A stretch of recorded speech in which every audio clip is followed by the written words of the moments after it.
Today, I want to talk about how to actually make a short film, not the version that people teach you on internet.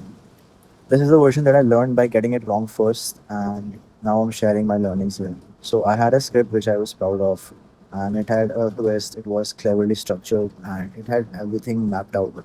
But it took me way too long to realize that structure isn't what makes a short film work.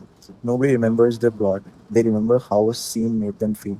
If you're making a short film, you don't need a clever story. You just need 2 to 5 emotional turns, depending on your duration of the short film, and that's the whole job.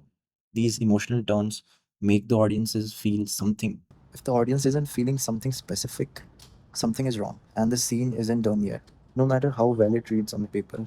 Now, the next thing is that so on the first day of the shoot, I went with a short list, and I had a very fixed idea of what I wanted from every take. And the best moments in the film actually happened when I let all of that go. The best takes came when I stopped chasing what I'd planned and just watched the actors do their magic. If you're a director, the real skill, I don't think, is knowing what exactly you want in everything. It's actually knowing when to stop directing and let something better happen in front of you. Of course, there is a director named Bong Joon-ho whose work I celebrate the most, and he always sticks with his plans. But he has a very specific budget. He gets the budget, he has the actors. But in indie short films, and the process that works for me is letting it all go when it is needed. Of course, you should have a plan, you should have shortlists. Otherwise, your film is not there. You should plan it. But when it is required, you should let the actors do their magic. I think that's the beauty of short filmmaking. Now, building upon this, the next thing is that I thought being ready meant having every answer before the day started. What actually got us through was a small crew who caught things I completely missed. If you are directing your first short film, understand this early. You're not in control alone. You are in control of the room. And the room is made up of the people who are watching things physically that you can't. Of course, you can't. You are limited. You are a single person. So you're very busy watching everything else. They'll help you notice everything other than that. Now, you need to build that room carefully. That's your job as a director. Now, the last thing, the one that actually matters.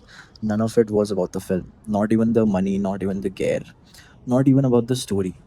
It's about the people you make the film with, the people you show the film to. I can't emphasize more on making something so personal that the people around you also feel it. And because they feel it, they show up for it in ways no amount of planning gets to you. Now, this thing is very deep that you'll get to know after you complete your first short film or a bunch of short films. So, that's the most important part. Reach out to your friends, reach out to your family, or anyone you know or you vibe with. Go make a film with them. That's the most important thing that I'll tell you to protect. Now, that's how I'd actually describe making a short film. Not the gear, not the structure, but the emotion, restraint, the room you build, and how personal you are willing to make it. And I'm officially a YouTuber now, so subscribe to this channel and stay tuned for other videos. More tips are coming.